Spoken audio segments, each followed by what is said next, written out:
True success is not just reaching the top of the class. It is reaching back to hold the hands of the parents who sacrificed everything to get you there. Kamusta kamo mga pinalangga namon nga mga tag palamati? Mayong adlaw gid sa inyo tanan. Tungod bulan karon sang Abril, madamo sang naggraduar nga mga estudyante sa ila pagtuon. Isa na diri ang pamatan-on nga nagpakigbahin gid sang iya kasaysayan diri sa aton panatuntunan. Kasaysayan ni Marilu kag sang iya anak nga si Joash. Ang aton ipalayag sa kahanginan sa simana nga ini kag aton pagatiguluhan. Presensya diri sa aton palatuntunan. Dabo-dabo!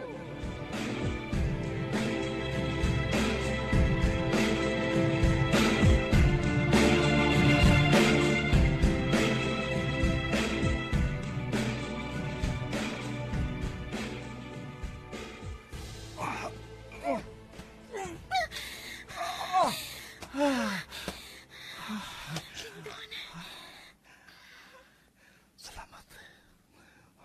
Madamang salamat nga. Nagpasukot ka sa luyo ko matapo. Wala mo ako ginpaslaw, Marilo. Ginpamatulon mo kikon. Doon mo ako kapalangga. Basta para sa imo, Lindon, himuon ko. Gitugyan ko sa imong pagkababayi ko. Tungod nagasalig ako nga palangga mo ako. Wala sa makatupos magpalangga ko sa imo, Marilo. Wala.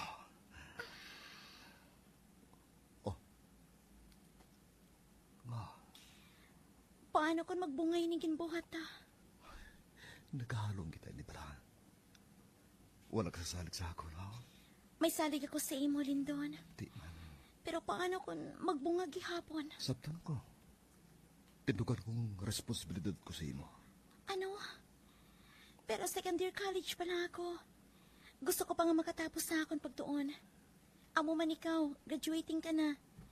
Pero dapat unahon anay ang disente nga obra o galing ang pag-upod, hindi bala? Ay, gaga mo silang ginabensar mo. Magamulang raw na mo sila. Abi, relax. Tari. Wala pa akong mayawa na sa ino. Tari. Lindon.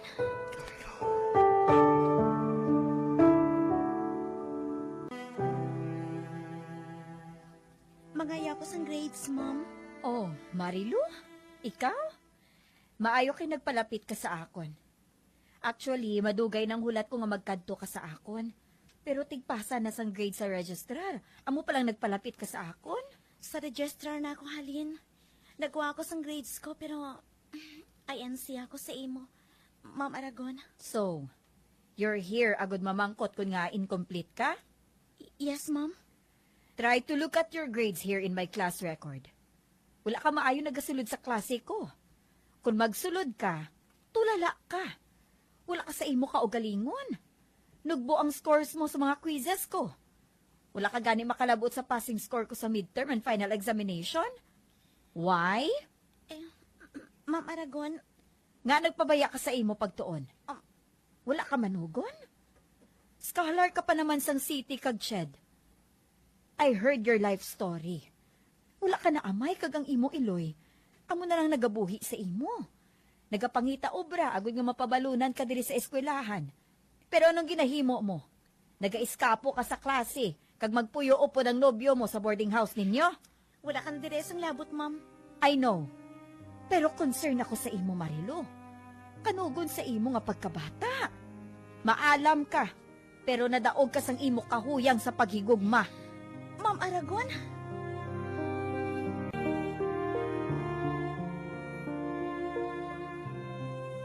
Maayo kay nakapauli ka na, Marilu.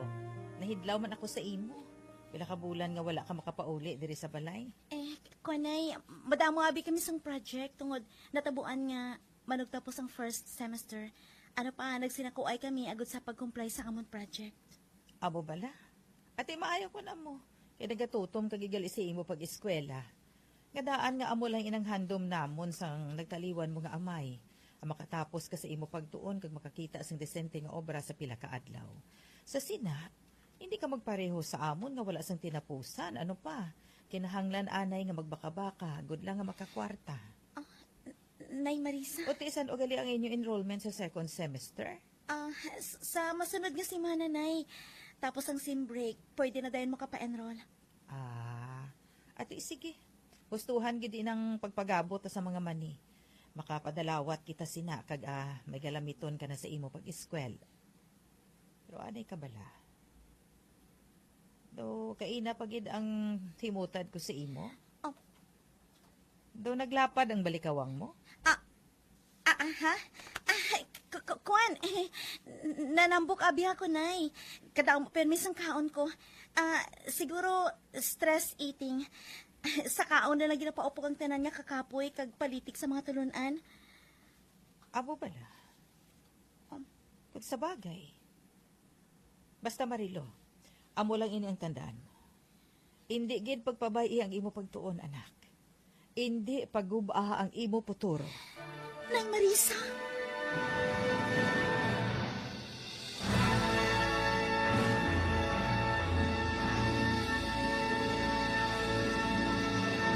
DY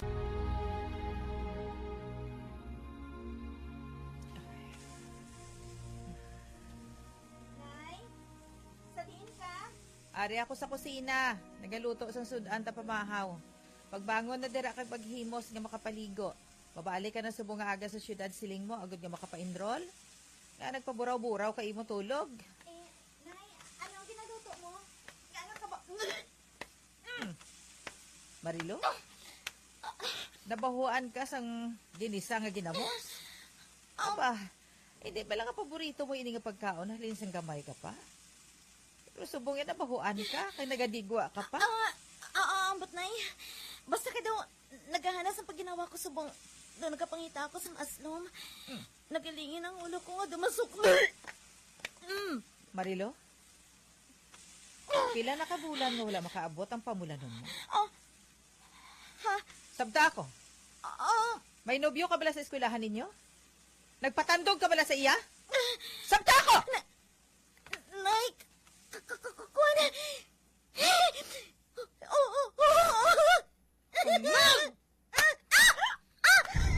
Nakikita pa mo ako. Halin pa sa nagligad nga si Manang pagduda ko sa imo. Sa nakita ko ang paglapad sa balikawang mo. Pero tungod ako ang pagsalit ko sa imo, wala akong maghimo nga sukmatan ka. Pero subong nga nagasuka-suka ka. Kumpirmado nga nagabusong ka. Kaya nahimo mo ini! Wala ba ako magkulang sang laygay sa imo nga dapat unahon mo ang pagtuon mo sa nobyo-nobyo! Pero wagin supak mo ako! Ano pa minsan sa kapegadohon ta? Ha? Sang imo mga handom? Nagbiga ka na lang dayon sa lalaki tungod lang sa paghigugma? Naipatawara ako, hindi ko hungod. Hindi mo hungod nga magbusong? Pero hungod mo nga magpakighilawa sa lalaki. Ipatawag ang nobyo mo.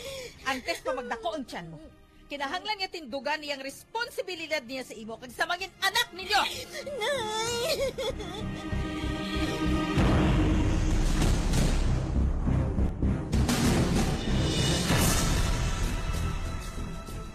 Ano karon ang mapakaon mo sa anak ko kag sa mangin anak ninyo? Anong ikasarang mo nga buhion sila tungod nga eskwela pa lang kamo duha? Mangita ko rin sa obrata matapos nga makagraduate ko. Dapat lang. Kay balo kagid nga tuman sa amon ka imol. Nakita mo ina sa gawi kag sa pamistis ang anak ko. Kay balo kagid nga may mga handom ako para sa iya pero ginguba mo tungod lang sa kaugalingon ninyo nga kalipayan. Patawara ako ta kung akong rasong napaslawan ka mo sa handom ninyo kay Marilo, bro. Magpati ka ta. Palangga ko si Marilo. Hindi ko sa may mong abayaan kagapabayan. Manawag ako sa akong pamilya sa Mindanao ta. Mangayo ko na isang sustento para nga mahatag ko kay Marilo kag sa ginadalan niya. Kita mo? Nagdugang panggalastuhan sa ginikanan mo sa imo. Tungod sa katuntuhan nga ginhimo ninyo. Samtang hindi pa ko katamang tiyan ni Marilo. Padayon na lang siya sa pagtuon niya ta. Igugid na nga matapos ang second semester. Ga among pagdakos ang tiyan niya. Sa sinangation, graduation ko naman nila. Mangita ko rin sa obra para nga mabuhay ko sila ta. Ano? Ay, maayo man no, kinagpadayon kagyapon sa imong pagtuon Marilo, bisan pa nga nagabusong ka na. Kanugo na bisang second semester nga, hindi ko pag-eskwelahan. Makaya ko pa man Hindi pa man kita makadakos ang tiyan ko, bisan sa pagtapos ng semester nga ini. Kung sa bagay, Marilo, kung pwede tani, no? Kung makapadayon ka pa sa third year o kung fourth year, bisan pa nga mabunag mo ng bata mo, agad ba lang nga makatapos, kagid ba lang, ha? Nagang bata. Daladalahon man niya diri sa eskwelahan. Ay, di pwede gid eh. Ay, mabulig tiya bantay, day. Oo, mamaninoy ko nga daan sa bata kung magwain na. Basta padayon ng Marilo, ha? Para bisan paano, may tinapusan ka man. Bala na yun Pero dumaplain housewife na lang siguro ako. Total, ara man si Lindon. Tapos kuno sang graduation niya, mangita dayon siya sang obra. Maupod na kami, kag masugod sa pangabuhi nga amon. Sigurado ka nga unungan ka sa Lindon nga ato, ha? Basi bala palagyuhan ka niya tapos ang graduation, how? Madaan ka layo sa ila lugar, agud lagson siya kag pangitaon. Norma? Wala pa ang graduation. Wala na siya diri nagapauli sa boarding house ko. Nakuha naman niya ang mga gamit niya. Pero wala lang ako ideya kung diin siya nagsaylo. Pero sige pamangkot ko siya sa paghalin niya. Ang sabat niya, mapauli na siya kuno sa Mindanao. O ginsukot ko siya sa mga utang niya sa boarding house ko. Mas ibala kung palagyuhan niya ako. Pero maayo to kay naimpasan niya ako. Hasta subong, wala na ako balita kung sa diin na siya. Oh, Diyos ko. Sa diin ko pala siya pangitaon. Gipalagyuhan mo bala niya ako? Bayaan na lang niya ako nga mag-isanganon sa pagbunag kag ako sa amon anak. Sa diin na pala siya. Sa diin!